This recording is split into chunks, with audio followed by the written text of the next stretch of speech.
E eu vou. Eu não quero ir no casamento. Eu posso contar por quê para você até. E acabei não indo no casamento. Mas por quê? Tá, vou contar por quê, tá certo? Começou no início do Moro lá atrás. Bem, então, sessão secreta. E daí, o que é? O pendrive da sessão, tá? Fica comigo.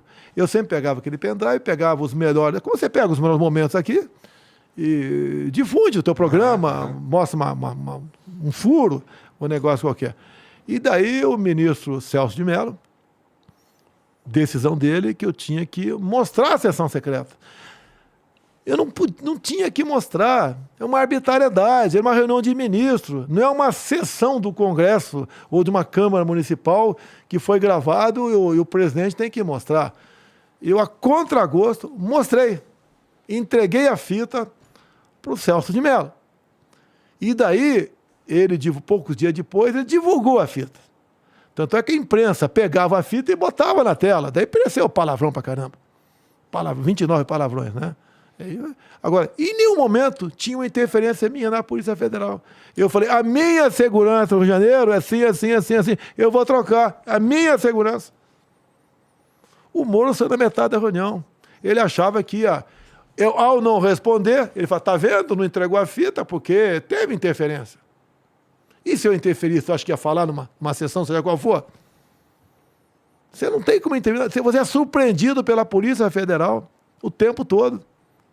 Tem um lado bom e tem um lado que se extrapola um pouco. O Moro fala que essa troca de gestão ela tem a ver com a possibilidade de colher informações da PF. Ele fala, mas não prova nada, meu Deus do céu. Vamos lá, como é que começou o fim da lua de mel? Imagine na lua de mel você separar da tua esposa, né? Ou teu esposo. Uhum. Tá? Fica à vontade aí. Tá? Não discrimina ninguém. Tá. Essa barba aí não quer dizer nada para mim. Tá? Então você pode ver. O que aconteceu quando me elegi em 2018? De imediato, os médicos cubanos, médicos entre aspas, fugiram do Brasil. Eu não acabei com o programa Mais Médio do PT. Eles foram embora. Eu ia pegar os caras. Ali tinha de tudo, ali menos médico. Tinha gente das Forças Especiais cubanas, tinha agentes que estavam fazendo célula de guerrilha aqui no Brasil. Eu ia chegar para você, cubano, vem cá. Bezetacil, colírio, endovenosa, intramuscular ou oral? Pergunta idiota, né? Sim. Mas o médico, o enfermeiro vai responder rapidamente. Ele não ia responder. Mas não tentei durante... Você tinha essa informação que tinha os caras fazendo célula de guerrilha aqui? Você pode ver. Os médicos cubanos aqui, além da rachadona, que 80% do salário ficava com Fidel Castro, né? Tá? Por exemplo, você mora nessa rua aqui, tem uma festa de aniversário na outra rua. O sistema, os cubanos, não deixavam o pessoal que vigiava ir na festa. Ele tinha que ficar confinado em casa. Risco. Retaliação na família em Cuba. Que veio uma coisa que o ministro da Saúde disse, quando estava discutindo a medida provisória dos mais médicos, se algum cubano pedir asilo, vai ser deportado, como foram os 2 boxeadores. E a imprensa se calou. Eu tentei emendar o projeto lá para que o salário dos cubanos fosse depositado na conta em Banco do Brasil ou Caixa Econômica. Não conseguia. Era uma forma de dar dinheiro para Cuba. E Cuba aqui dentro, com muitos deles formando célula de guerrilha aqui no Brasil. Cuba sempre exportou a guerrilha. Assim foi no tempo do MPLA, FNLA, a guerrilha de Angola. Sempre foi assim. Tá? E eu ia desbaratar isso aí. Tu lembra que a Dilma falou que os médicos eram bons apalpadores? O humilde do povo brasileiro, ele sendo bem tratado, ele fica feliz. Você não precisa manjar nada. Então o médico apalpava a barriga dos brasileiros com algum problema e ficavam satisfeitos. E certas receitas médicas, você pode ter acesso a médicos, guardar isso aí. Coisas absurdas. Imagina numa Covid o que seria feito aqui com esses cubanos. Bem, quando eu assumi, eles foram embora. Eu não mandei ninguém embora. Eu falei, quem ficar aqui eu dou asilo. Ficaram mais de 2.000. Estão todos no Brasil. Honrei minha palavra. E daí uma outra pessoa fugiu do Brasil também. Um tal de Cesare Battisti, que no último dia do governo Lula, 2010, ganhou o direito de ficar no Brasil. Que o Supremo Tribunal Federal falou, isso é competência tua, Poder Executivo, do presidente. Ele concede ou não asilo. Bem, o nosso querido Cesare Battisti um terrorista, 4 execuções na Itália, tá? Pertenceu ao PAC, Proletários Armados pelo Comunismo, por isso o PAC lá atrás com esse nome. Para ninguém, quando falar em PAC, se fala em Programa de Aceleração do Crescimento. Então o Cesário Battisti fugiu. Bem, no início de janeiro, logo nos primeiros dias do meu governo, ele foi preso na Bolívia. O Evo Morales, então, prendeu o cara e ligou para mim. Tava eu, Moro, Ernesto Araújo, mais 2 ou 3 pessoas, conversando com Evo Morales. O Evo falou que... Já é uma coisa engraçada. Sim, até porque ele pertencia ao Fórum de São Paulo. Mas o Evo Morales, naquele primeiro momento, não queria encrenca com o presidente que completa uma linha completamente diferente. Sabia que eu queria o fígado dele para entregar para a Itália. Sabia disso. Então a conversa ali. E o Moro insistindo para que o Cesário Battisti, antes de ir para a Itália, posasse na base aérea de Brasília. No primeiro momento eu balancei. Mostrar um troféu. Mas daí, Papai do Céu me deu uma luz. Eu vou direto para a Itália. E onde é que eu acertei? Pode ser que eu esteja equivocado, mas a princípio. Quem foi o advogado do Cesário Battisti até 2010? Me responda aqui. Não faço ideia. Luiz Roberto Barroso. 2010. Eu já tive um arranca-rabo com ele na porta do Supremo Tribunal Federal. Eu tenho foto do Cesário Battisti na Papuda, quando estava preso aqui. Chico Alencar do lado dele. Suplicy do lado dele. Como um grande herói. Um cara que executou 4 pessoas, entre eles 2 policiais.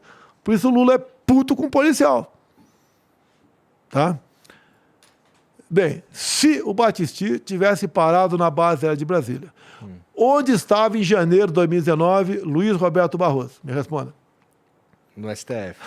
Começou a entender a história? Com toda certeza, teria um oficial de justiça na base mandando desembarcar o Cesário Battisti.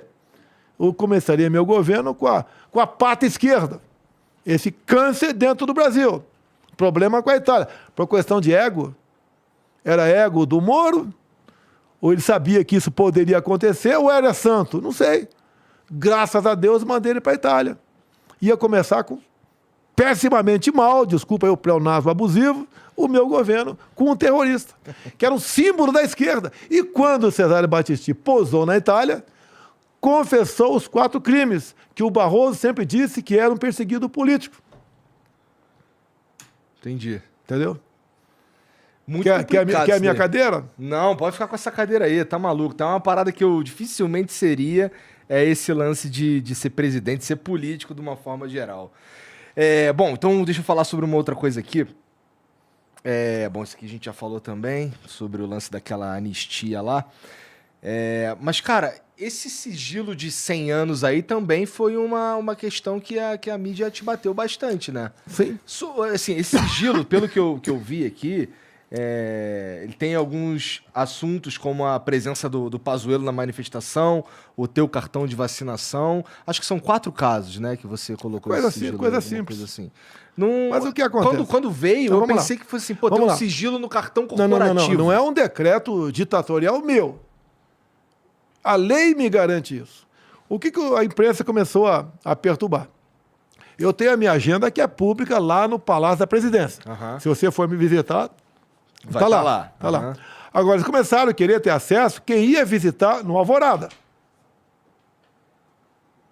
E de acordo com as pessoas que me visitam no Alvorada, a imprensa faz uma matéria sobre aquilo. E o que eu recebo na minha casa, eu não devo satisfação a ninguém. Você na tua casa não deve satisfação a ninguém. Então, o que nós decidimos? Como é garantido em lei, se não me engano, da lei do tempo da Dilma, não tenho certeza, não sei, lei lá antes de mim, que você possa garantir o sigilo em até 6 anos dessas pessoas que vão me visitar. Porque se eu hoje abrir, o João da Silva com a dona Mariazinha me visitaram. A semana que vem, vou abrir de novo. Eles fazem narrativas, fazem matéria em cima disso. Quantas vezes eu recebo lá, ministro da Defesa, comandante da Marinha, ministro tal, secretário tal, para tratar de que assunto? Nossa ida para a Rússia, por exemplo. Se vou no G20, eu não vou. Se vou na Cúpula das Américas, não vou. Se vou na posse do presidente do Chile, eu não vou. Entre outros assuntos confidenciais. E de acordo com as pessoas que vão lá, porque comigo eu só tenho foco, eu falo o seguinte, ó, eu sei que tem gente que não vai gostar, corintiano não vai gostar aqui. Na hora do jogo do Palmeiras, eu só atendo o telefone da dona Michele de Paula, mais ninguém. Não atendo ninguém. Pode o Papa ligar que eu não atendo na hora do jogo do Palmeiras. É a única hora. Eu só tenho folga nessas horas. Agora, de acordo com a pessoa que vai lá em casa, de repente vai uma mulher bonita lá em casa com uma colega dela, eu recebo. Minha mulher não está sabendo, mas é bonita por acaso. Opa, ele recebeu aquele avião na casa dele, tratado do quê? A primeira dama estava presente, eu não estava. Começa a virar um inferno na minha vida. Então, esse sigilo é em função disso. A minha privacidade, como todo mundo tem. Cada um recebe quem bem